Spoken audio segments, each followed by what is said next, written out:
Hey, welcome to 49ers Friday, where we're going to talk Niners all day because you ain't got no job. You ain't got shit to do. I'm Grant Cohn. That's Ryan Hensley. I was trying to think of a name for the show, and this is pretty lame, but I was thinking back in the day on Cameo, they used to have like West Side Wednesdays. There you go. So I was thinking 49ers Fridays because we talk 49ers on the show, and it's Friday because I'm super creative. It's perfect. Ryan's over COVID. He's back from Hawaii. He's ready to attack this show with an enthusiasm unknown to mankind. Starting off with what RG3 tweeted this weekend. Hold on. Let me get real. Look at that. It's on the screen. Here's what he tweeted.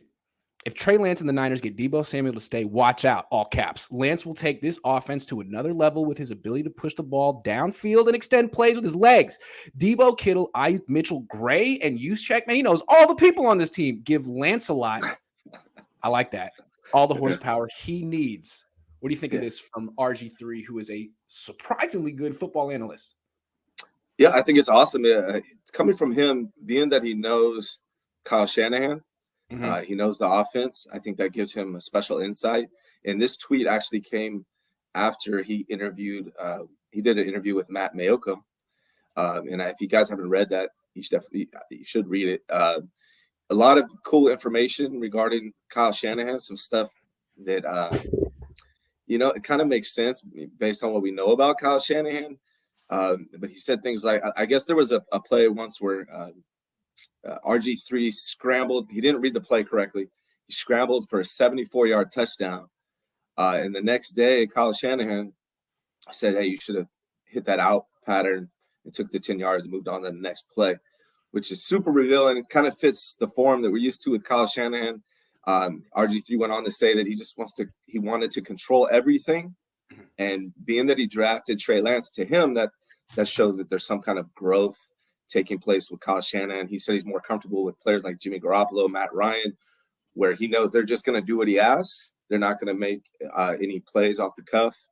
But that maybe now he recognizes that having a talented quarterback like RG3 or Trey Lance could be beneficial.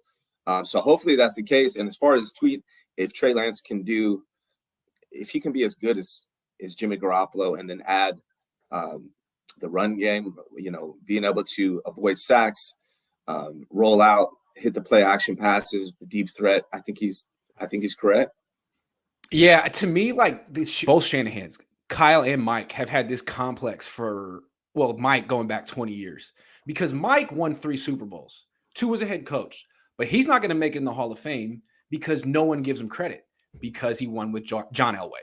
Now, even when he won, it was more of a Terrell Davis team. That's what Mike Shanahan would say. I mean, John Elway was old. Still, everyone looks at those accomplishments as more of John Elway's accomplishments than Mike's. And I think ever since then, I could be wrong, but I feel like Mike and Kyle now, they've been looking for quarterbacks where they could take the credit.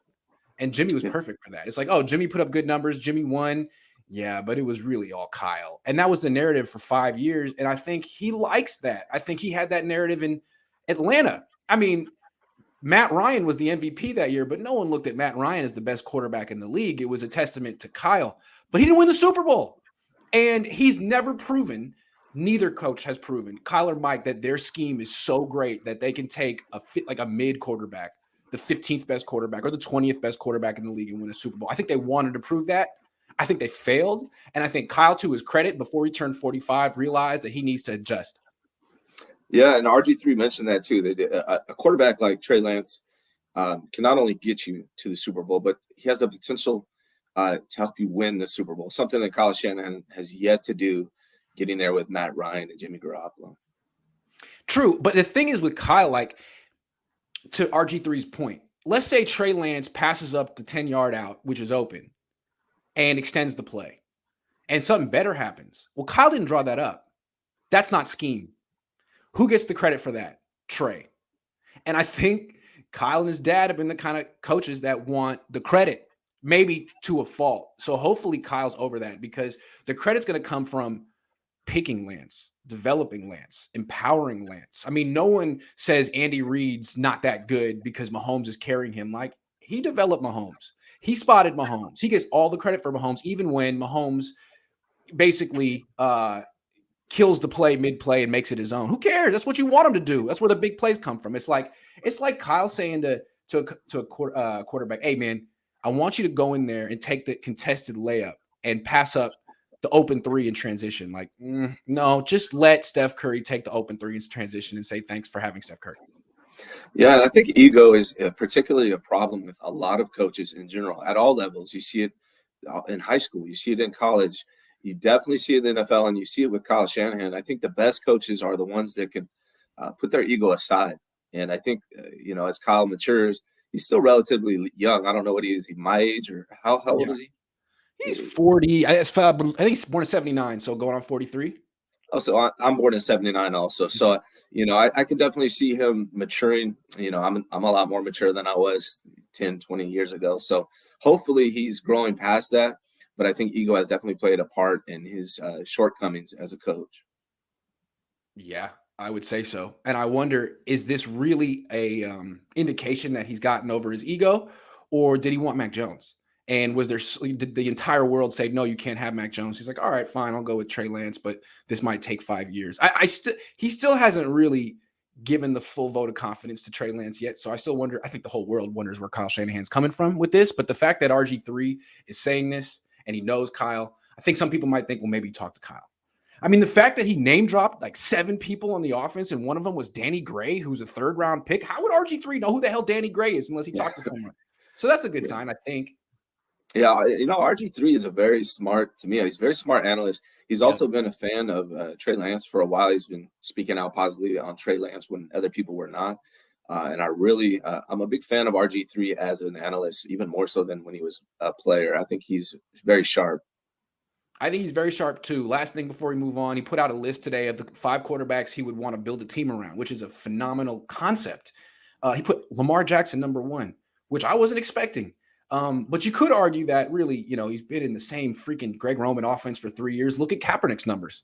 They consistently got worse with Greg. Maybe it's Roman, man. Maybe he just has some tendencies that coaches figure out over time, and he doesn't change enough. So maybe there's something to that, although I take Mahomes. I definitely would not take Lamar Jackson as my number 1 quarterback to build around. And it's no knock on Lamar Jackson. The dude is super talented. He's a hell of an athlete. He's got an arm. He throws better than people give him credit for. That's true. But the thing about him and Kaepernick, which I'm not so sure I'm going to blame Roman as much. Kaepernick and Lamar Jackson have one thing in common, is that they look to run a lot more frequently than like a Trey Lance or a Mahomes, whereas they use their speed and their athleticism to avoid sacks and to extend plays. Those guys look to take off and run. And if you know that that's what they're going to do, you can plan defenses around that. And so I think part of what happened with Kaepernick is they just kind of figured him out after 2 or 3 years. And that's what I feel like might be happening with Lamar. And to your point, using your legs to look to run, the byproduct of that is a lot of sacks. Like Lamar gets sacked a lot, or at least he did last year. Kaepernick got sacked a ton. And also, like, you running, I mean, sometimes you get big plays from that. Those two would have big chunk plays, but a lot of times it's 10 yards. Yeah, it's a first down. It's good. But what you really want is to use your legs to extend the play to throw downfield. I mean, I've seen Russell Wilson do it for a decade. And all he had to do was be good enough in the pocket so that those 4 or 5 times when he would get out and throw deep, man, if he hit 2 of those, he won that week. And he often did against the Niners. So to me, like, and Kaepernick didn't necessarily play that way. Lamar doesn't necessarily play that way. I think Lance does. I think he wants to extend the play to throw.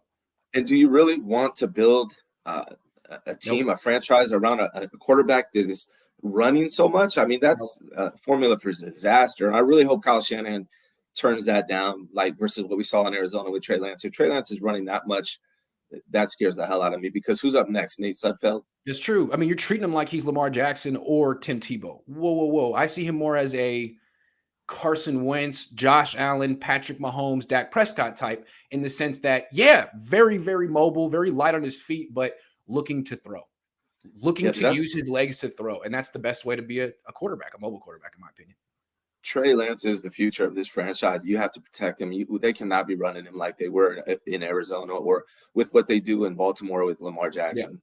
I'm not signing up for that. No, what I like about Lance, and we'll move on, is again, forget the zone read. You can use that on the 7-yard line to get a touchdown once a game if you need it, but you're going to get a steady diet of play action bootlegs. And when you get him out in the perimeter, he gets out there so fast.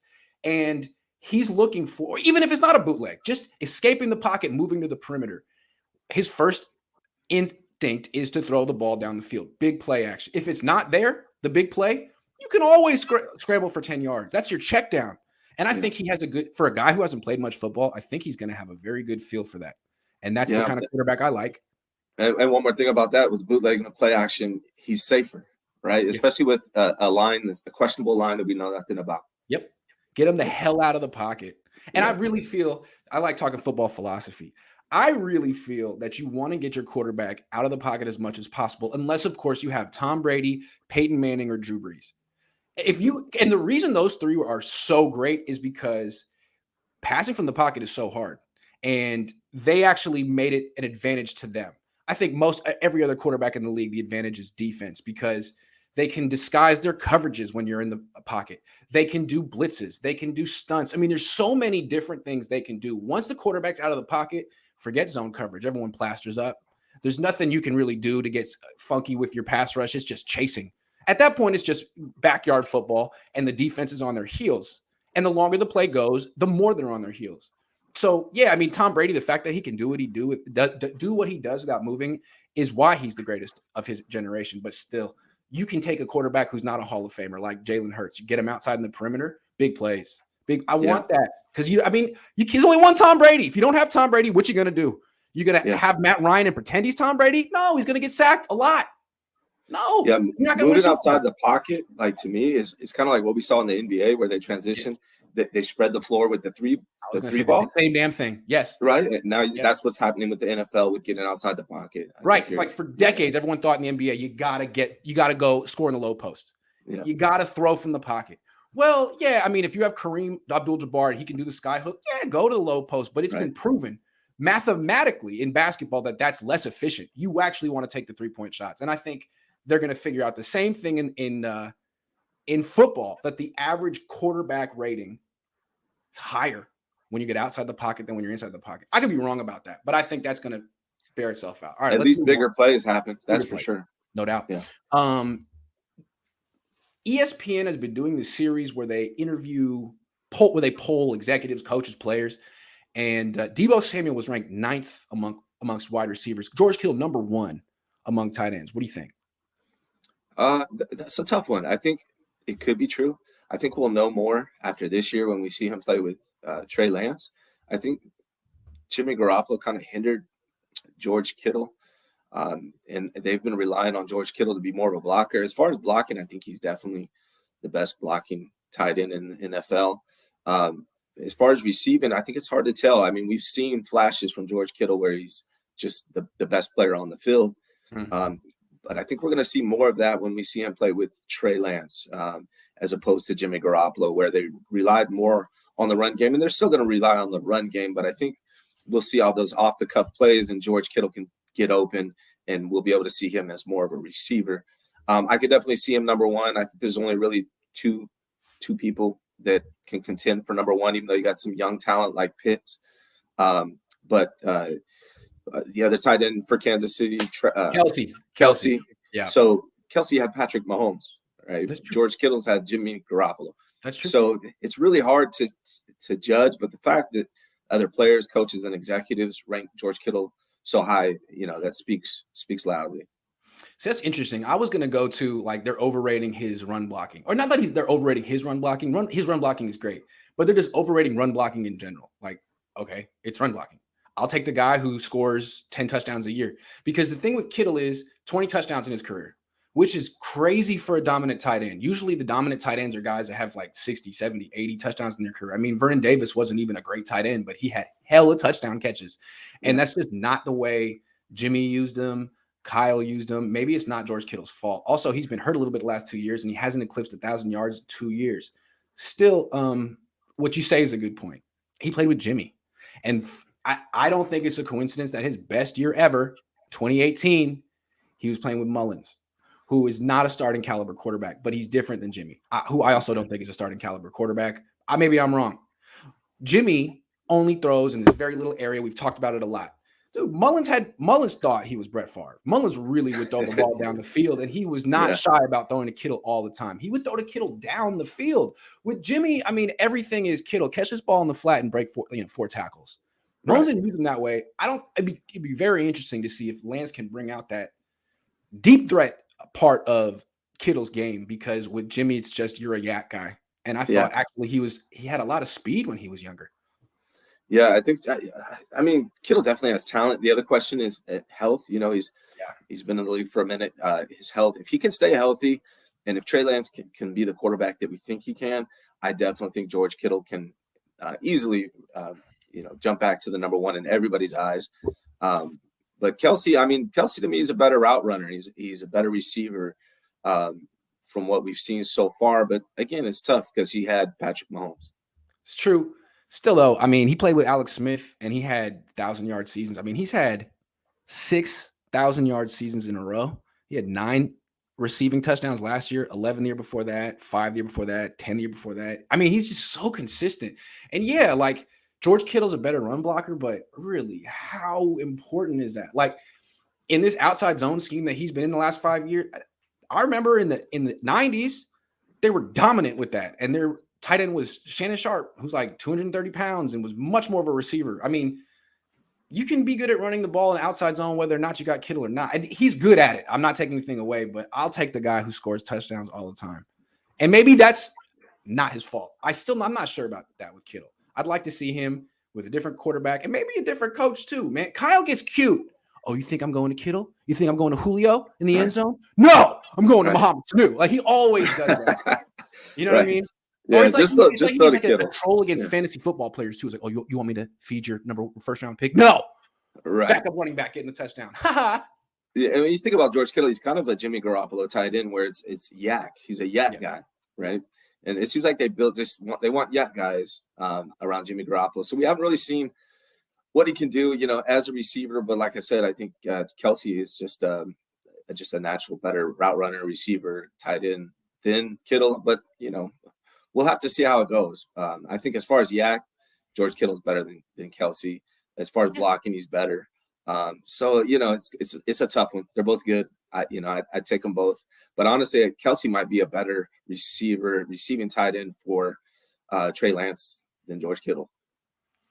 One thing I want to say about Kittle that's actually alarming to me, and why I said the Niners should trade him this offseason, no one agreed. In 2018, he averaged 9.9 yards after the catch per reception. That's Debo stuff. That's ridiculous. 2019, 7.1. Still good, but down. 2020, 6.2. 2021, 6.3. And that's more in line with Travis Kelce. So I just wonder what's up with Kittle, man. He's getting to be almost 30. And to me, he's a little bit like Vernon in the sense that his game was built on strength and speed. Not necessarily like size or hand-eye coordination in the red zone. It was like Vernon. And usually around 30, that goes, especially, with wide receivers, tight ends too. I want to see how much. Because, Kelsey's like 33, still chugging along. And he could probably do what he does until he's 35 or more. I want to see what Kittle can do. But calling him the best tight end, that's fine. I'm cool with that. I just understand how he can be number 1 and Debo can be number 9, even though Debo's clearly better than Kittle. Like, what? That doesn't make any sense to me. Yeah, it depends on how they're ranking Debo. If they're ranking him straight receiver. Weapons? He'd be number 9. If they're ranking him straight receiver, number 9, it's not too out of reach, but if they're including everything, his total package that he brings to the table, he should be higher than 9. It'd be fun to see him do like an NFL execs poll of just offensive weapons, because all coaches talk about positionless football, right? And versatility, and the more you can do. So it shouldn't be a bad thing that Debo can do multiple things, unlike Kittle. And I wonder in that respect where he'd be ranked, because I would probably put him 1, offensive weapons, or use check. Yeah, as a weapon. Yeah, Juszczyk's another guy that's been underutilized. They need to get Juszczyk and Kittle the ball more this year, and I'm looking forward to seeing this year. Hopefully, this can be a defining year for George Kittle under Trey Lance. We'll see. I think Trey Lance is going to rely on Kittle a little bit more than a lot of people are expecting. George Kittle's kind of that guy on the offense that you can kind of turn to. So we'll see. It might be a big year for him. It's crazy. Like the last few years, the Niners have arguably had they've had one of the best offensive skill groups in the league in Kittle, Debo, Ayuk, and Juszczyk. And yet the whole offense has to go through Elijah Mitchell, Jeff Wilson Jr. Why? Because of Jimmy. Yeah. So maybe safety's going to be going this year because Trey's so inexperienced and they don't want to throw a lot. But eventually it'd be nice to throw more because you have all these great receivers, theoretically. Well, that's the thing, man. We have Kyle Shanahan, who's the offensive genius. Yeah. We have all these weapons, and the offense has never been top. As good as right? It's never been a top offense. No. So when is that going to happen from this offensive genius with all these weapons? And I'm hoping Trey Lance is the difference. It could be this year, although it'd be nice if they, instead of spending $24 million on his backup, they spent it on his offensive line. But maybe they it's like, oh, when you get hurt, we have a really good backup for you. Why don't you just protect me? Right. All right. Speaking of the backup who's making all this money, Jimmy Garoppolo. It is July 15th, 2022, and Jimmy Garoppolo is still on the 49ers. Do you think they're waiting for another quarterback to get injured, maybe in training camp, preseason, the regular season, before trading him? Tony Romo actually brought that up, that that's a possibility, that maybe what they're trying to do.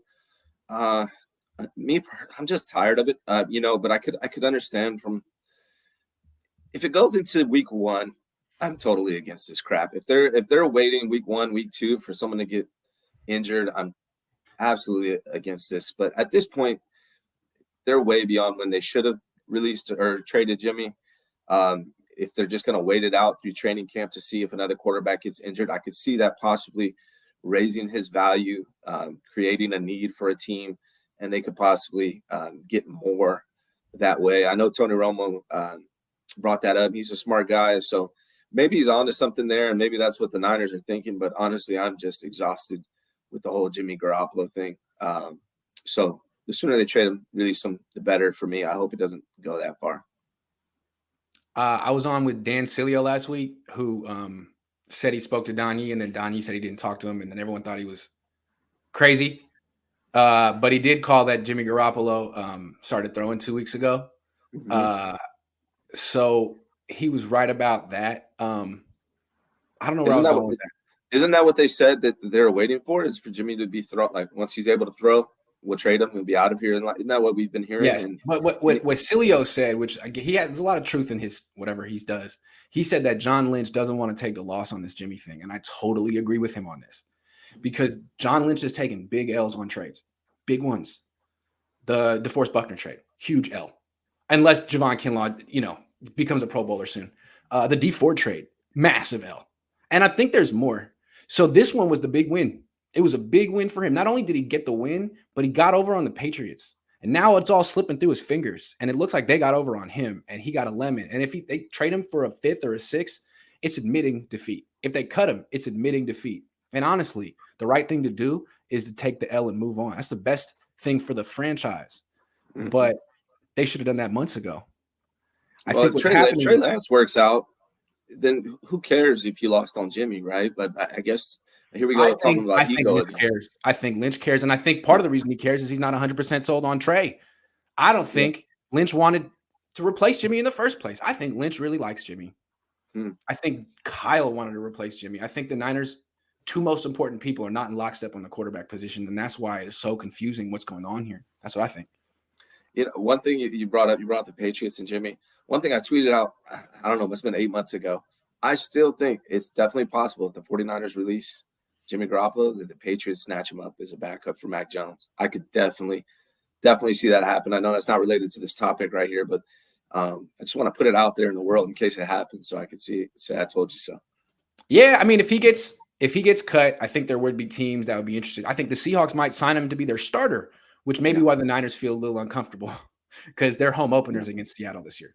That's a lot of pressure. Hey, Trey, first start this year in front of the fan. Go beat Jimmy, please. Go beat Jimmy. Please. Yeah. And if you lose, it's like DEFCON 7. Maybe that's it. Dude, I think he's going to be on the team week 1. I think they've said it. Unless they're going to come back and be like, we were just kidding. They've said we're not cutting him. And we have the space and the resources to have him on the team this year. And if he stays around, that just means our quarterback room is better. Now, they also said they want to trade him. So, I mean, I think they're saying, look, he's on the block. If no team wants him now, we'll keep waiting because the trade deadline isn't until like mid-season and quarterbacks get hurt. If he's on week 1, don't they have to pay him his whole entire 24? They've already said they would. That is crazy to me. Because honestly, think about it. If they get rid of him beforehand, they're not going to spend that cap space on this team. They're just going to roll it over to next year, which is great. Rolling over cap space is great. But this team is this team. And it's either going to be this team with Jimmy or this team without Jimmy and Nate Sudfeld there. And I would rather have the team without Jimmy because I think it's going to put way more. It's going to make it way more difficult for Trey. Having Jimmy breathing down his neck, having the whole organization be like, why is Jimmy here? Do we really believe in Trey? And then if Jimmy's there, everyone's going to be nitpicking everything Trey does. If Jimmy's not there, everyone's going to be all in with Trey because what choice do you have?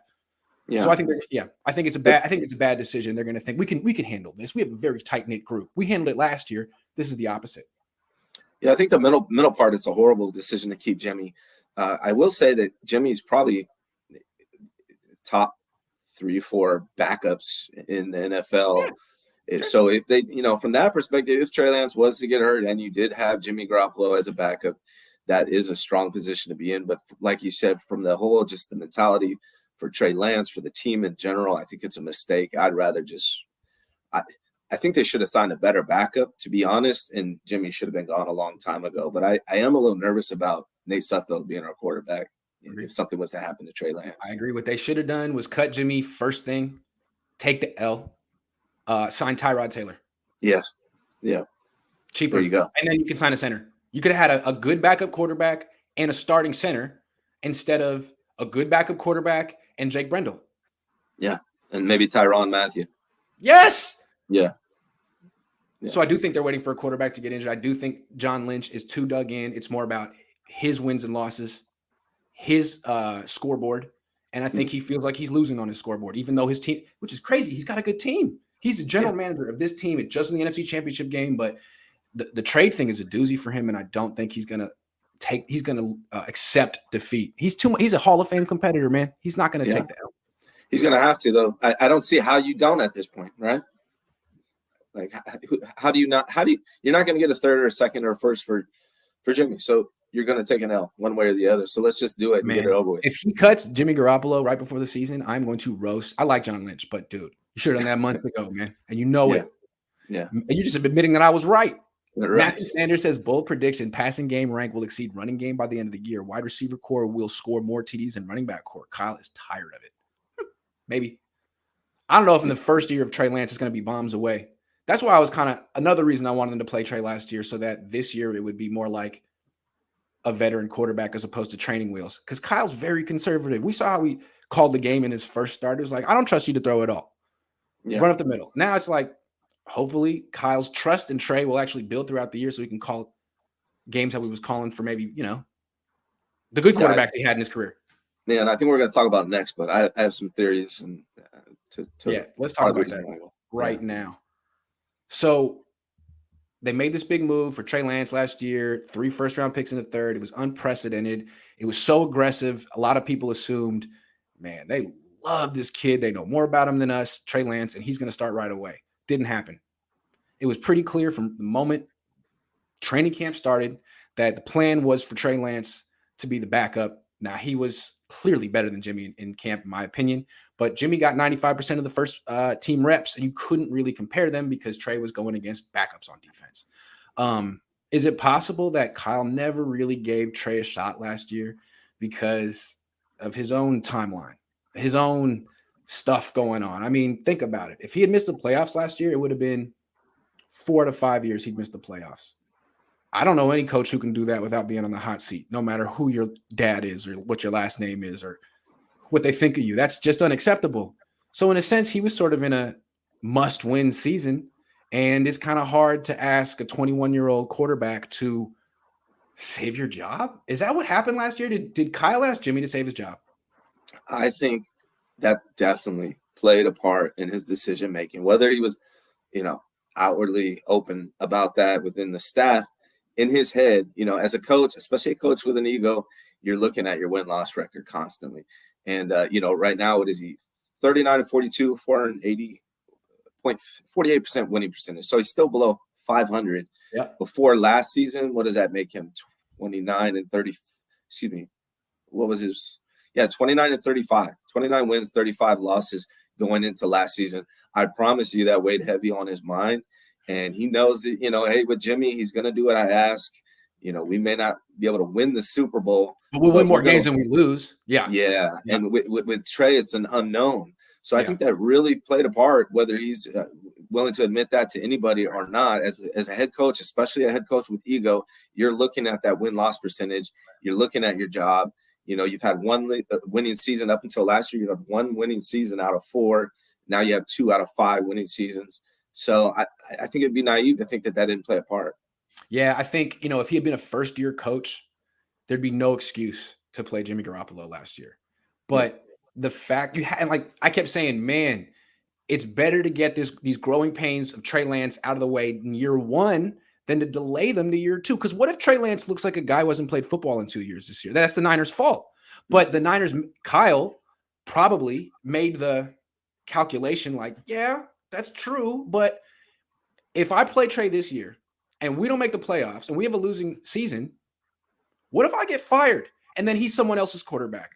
I mean, I can't let that happen, right? Everyone has to be a survivalist to a certain degree. I'm not saying the Niners would have fired him, but he might have been on the hot seat. It would have been a whole different thing. So maybe he's like, look, I got to do what I got to do. And Jimmy, what was really funny is if they understood that and Jimmy understood that, Jimmy's like, hey, man, I saved your fucking job. And this is the thanks I get. Yeah, and I don't even know if he would have been fired, but it's just from a coach with an ego is looking at that win-loss percentage. Even if he felt comfortable, even if I have a bad season, I'm still going to have my job. He does not want to have that bad season. I think he's going to feel 6 games under 500 entering the season. Like, do you want that gap to grow? Because it might. Yeah. It might. Do I want us to grow or do I want to shrink that gap? And I think that played a part. And this year, now that it's a little closer to 500, he's still below 500. But now that it's a little closer, maybe feels a little bit more comfortable throwing Trey Lance out there. See, I feel Jimmy's entered this class of quarterbacks that's very distinct. Like, no one really wants a Jimmy Garoppolo unless you're really desperate and your job is on the line, right? It's like he's like Captain Save a Coach. Obviously, you'd rather have a young quarterback with upside, but man, I'm going to get fired this year if I don't do anything. So I got to bring in someone. Matt Ryan is in that category right now. Yeah. Over in Indianapolis, they are desperate. And they're like, oh, man, should we get a young quarterback who's got a future? Yeah. Do we have a future? Maybe not. Let's bring in Matt Ryan, who's clearly declining, but maybe he'll save our jobs. Captain Save a Coach. Thank you.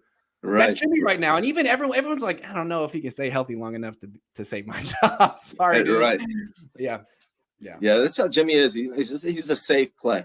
And I think, Kyle made a safe play. The results are in. He's terrible in the playoffs. He's had 6 games. He's won 4 of them, but his numbers are abysmal. 74 quarterback rating in the playoffs and a 19 quarterback rating in the 4th quarter of the playoffs. Everyone knows you can't win a Super Bowl with him, but you could get to the playoffs with him, which will save you your job, certain people. Yeah. So I guess he appeals to those people, but like Pete Carroll's job isn't in jeopardy. What does he need Jimmy for? Right. People think that about Matt Rule, but frankly, he found a better Captain Save a Coach in Baker Mayfield than Jimmy. Yeah. Yeah, if Shanahan had a winning record, I think he could have rolled the dice with Trey Lance a lot earlier. And I think he probably would have. I agree. Yeah. Brian Culp says Robbie G is ranked 9th overall kickers. Oh, the disrespect. I saw Trent Williams ranked number 1, of course, as well. I saw that came out as well. Yeah. So hopefully Trent can block 5 guys this year. We'll see. It's funny how it took him into his mid-30s to really get all of his flowers when he probably was much better 10 years ago, but he's on that crap organization in Washington and people didn't care. But now they do because he's on a good team. It's funny how that goes. Yeah. Chris Soto 17 says Jimmy is a winner, 12-9 last 21 games. Right. Yeah. And he's also 12-10 in his career when Debo Samuel has less than 2 carries. 12-10. Oh, since Debo's been on the team. Excuse me. He had that little run beforehand. 13-2 when Debo carries the ball at least twice. If that doesn't say that Debo is the X factor on this, the star with the straw that stirs the drink, I don't know what does. Man, I really can't speak English today. I'll try better. Moving on. Prediction time. Give me a surprise player who will do better than expected this year on the 49ers. All right. So I'll give you a 1A and a 1A. Obviously, I think for a lot of people, it's Trey Lance. He's going to prove a lot of people wrong. Now, that being said, I think I think people are either too down on Trey Lance or too high on him. Like, they think he's either going to be horrible or they think he's going to be the next great thing. Yeah, and I'm a little worried about that because I think the pressure is really high for Trey Lance going into this year. You know, I expect him to have hiccups, to have growing pains. You know, I don't expect him to come out like Steve Young in the first year. Now, he could. I feel like his ceiling is one of the highest we've ever seen from a 49ers quarterback, his potential. Whether or not he'll reach that this year, I don't know. But the one I'm going to say, I think you're going to disagree with, I just really see something from Hufanga. I really do. And I also think people, open-minded. You're open-minded. I'm open-minded. Yeah, I am. And I also think that there's a lot of people that don't expect anything good from Hufanga. So because of those low expectations, if he just does decent, he doesn't give up a ton of plays, he can do a lot better than expected. I think he can look like a starter this year for sure. Let me say why I'm open-minded about Hufanga. So the reason I was down on him is like 5th round DB who's slow. Yeah. No thanks. But hold on. There's always examples of safeties, corners who've been 5th round DBs who've had great careers. One that in particular jumps out, Merton Hanks. Merton Hanks was a 5th round pick. He was not fast. He ran a 4.7 at the combine. And that guy was consistently intercepting 4 or 5 passes a year. He just could do it. And if you go back and look at him in college, he did it in college. Now, I wanted to look with Hufanga, like, do you have this track record? Are you a playmaker? First couple years at USC, no. But the last year, during the pandemic, they played 6 games. He intercepted 4 passes. That's interesting. He did it once. And 4 picks in 6 games, that's a lot. So he didn't pick off any passes last year, didn't play a lot last year. If he turns out to be that kind of guy, then he'll be a huge upgrade over Jaquiski Tartt, who was solid, but I mean, he couldn't catch a ball if there was no one around him, honestly.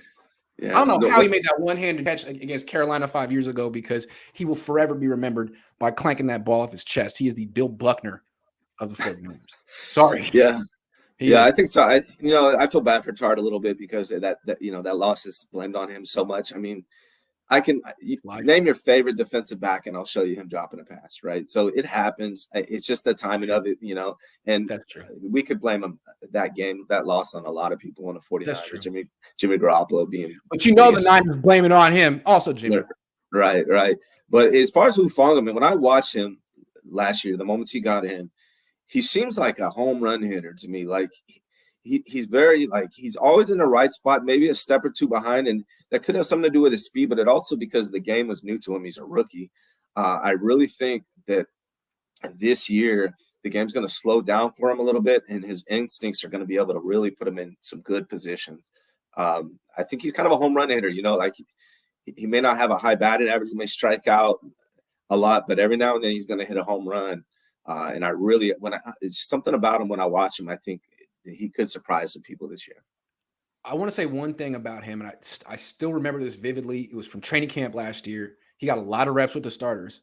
And I was thinking, he's going to be this box safety, linebacker. Nah. When on 3rd down, when him and Ward are playing, Ward's in man-to-man coverage on the tight end if they're playing cover 1.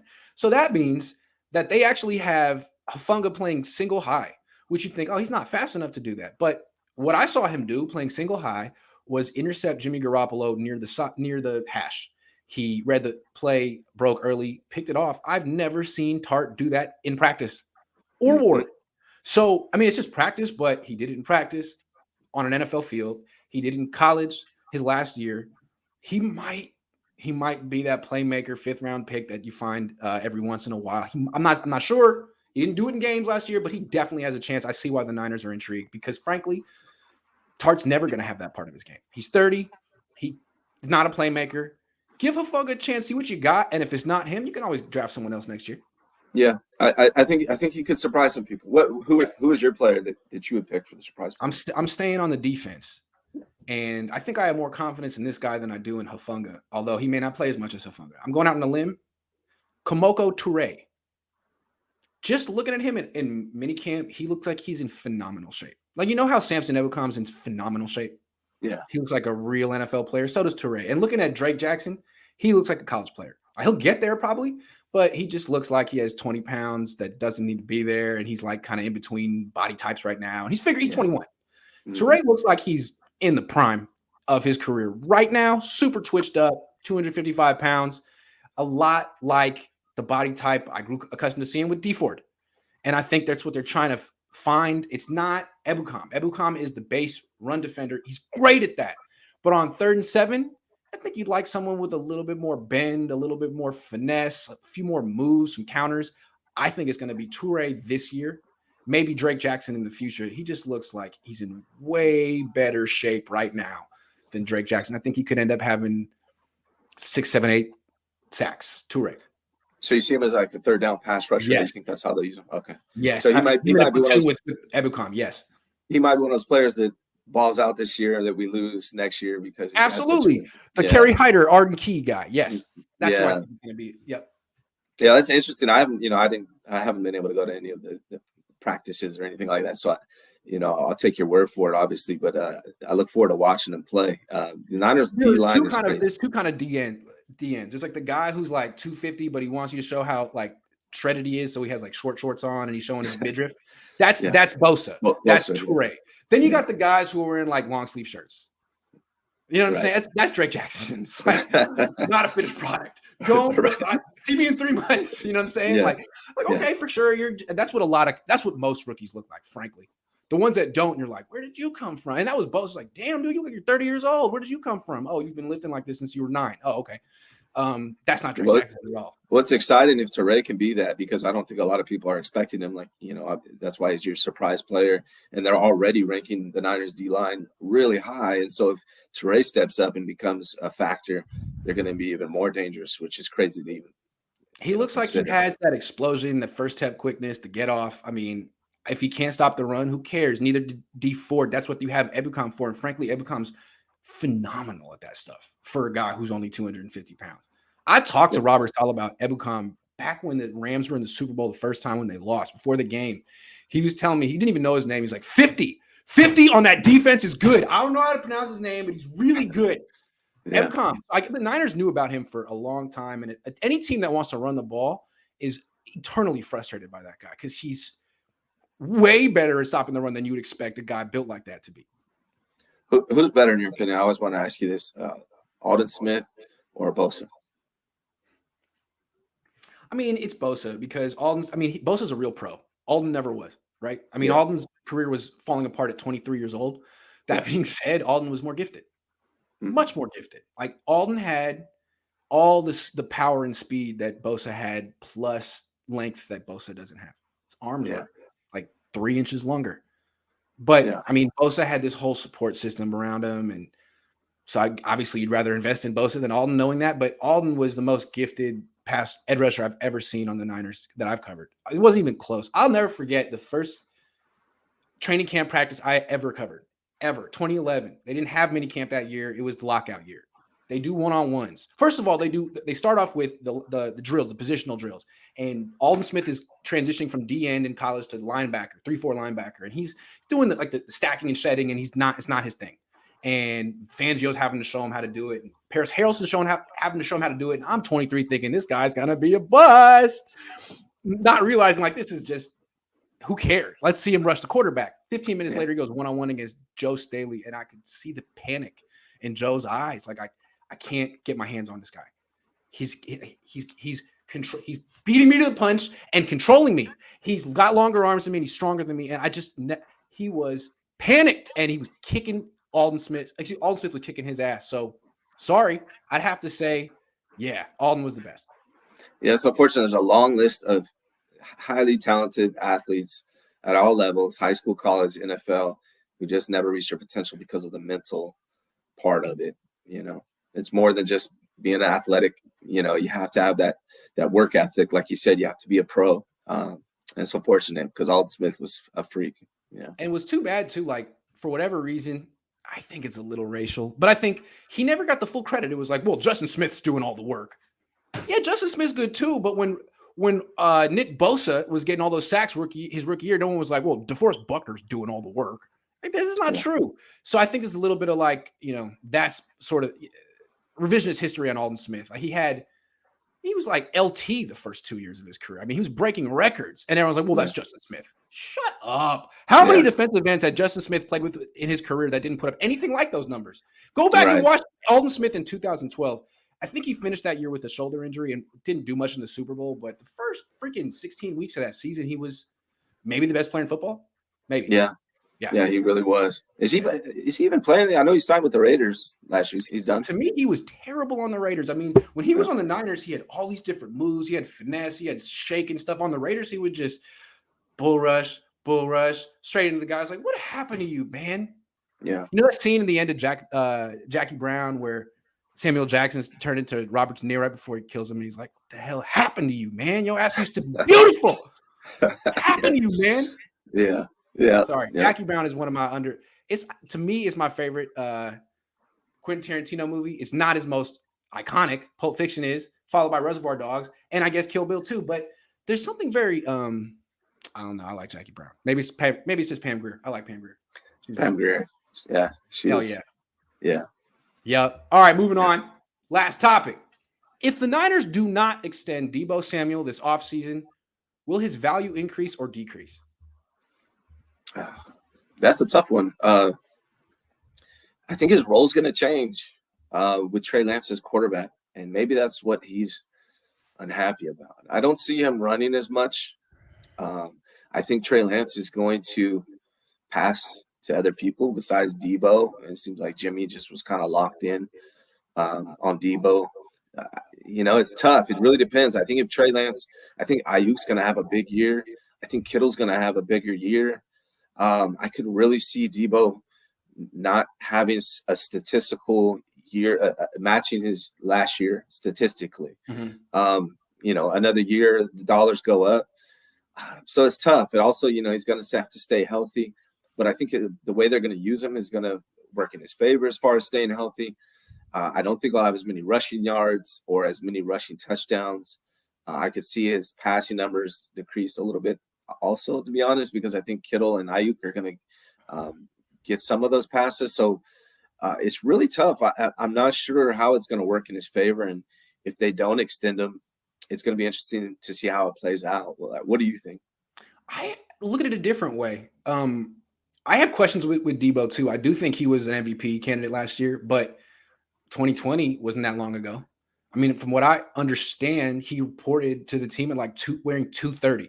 He came in at like 15 pounds overweight. They freaked out. And so when he like broke his foot and pulled things, I mean, why? I mean, I think it was all a byproduct of him being overweight. And I think they're worried about that. His motivation, all that stuff. So he was motivated last year. He was great. Why not make him do it again? Like if you don't extend him this year, what's he going to do? Hold out? He wants money. He's going to play. And if he, dogs it, then that'll decrease his value and he won't get the money he thinks that he deserves. So if you just be like, hey man, why don't you just do it one more time? He might hate you, but even if he hates you and he has another all-pro season in spite of you, you can tag him next year. He can't go anywhere. What would you do if you're John Lynch? Would you extend him? I think what I might do is cold, but you might just present him with a low ball offer. If you want to sign, if money is that important to you, getting money right now is that important to you, here's what we're offering. And the reason we're not offering what you want is because of 2020, and we want to see you do it 2 times in a row. Sorry. And that's the way it is. And you can sit out and you're never going to make the money you want, or you can come back and do it again. And then we'll give you, all what you want and more at that point. And couldn't they even franchise tag him in? Yes. I mean, that's what Washington essentially did with Kirk Cousins. Hey man, we like you, but we'd like to get a little more data before we give you a ton of money. And eventually it ruined the relationship and he left on principle and got his money elsewhere. But dude, they franchise tagged him multiple times. The Niners can do that too. And if Debo is asking for, the moon right now, maybe they'll be like, well, we can give him that down the line. What's the rush? Oh, just so he's happy? He was happy in 2020. When he's happy, he's 230 pounds. You know what I'm saying? Like maybe he should be frustrated. Maybe that's in the best interest. I could see them think, but honestly, the way they do business is make everyone happy, reward you. You had one good year. Here's Here's $50 million. You had one good year. Here's $100 million. They're just very much a family over there in Santa Clara. I don't know.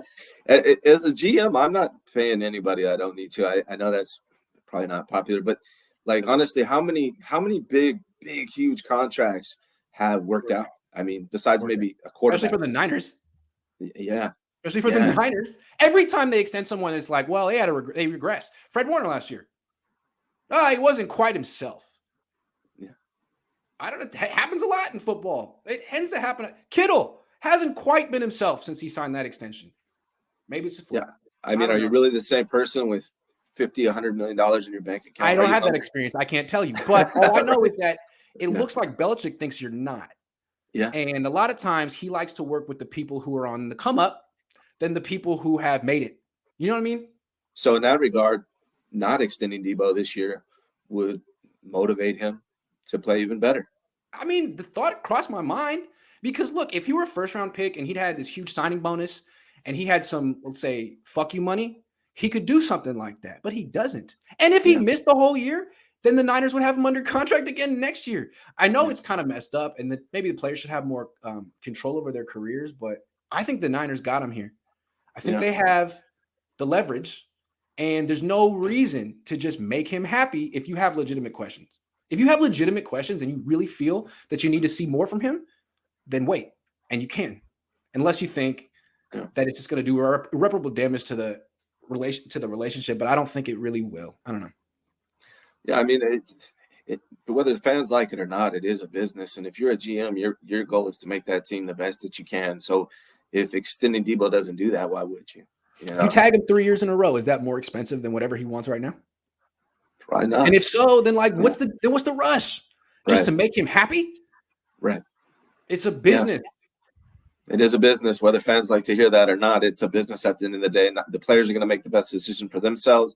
The GM and the Niners have to make the best decision for the team. Thank you.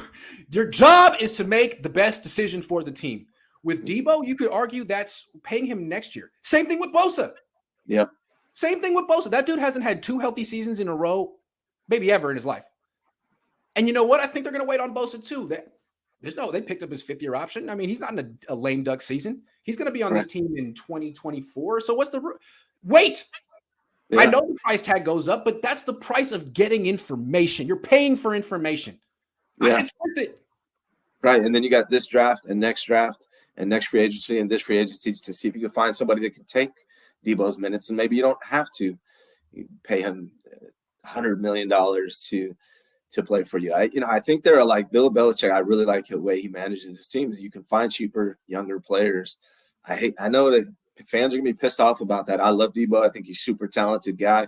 But if from a GM perspective, I'm not paying people more than I need to ever. Yeah. Right. And for Debo, I mean, I still think he has a lot to prove. Not just his weight, but recovery.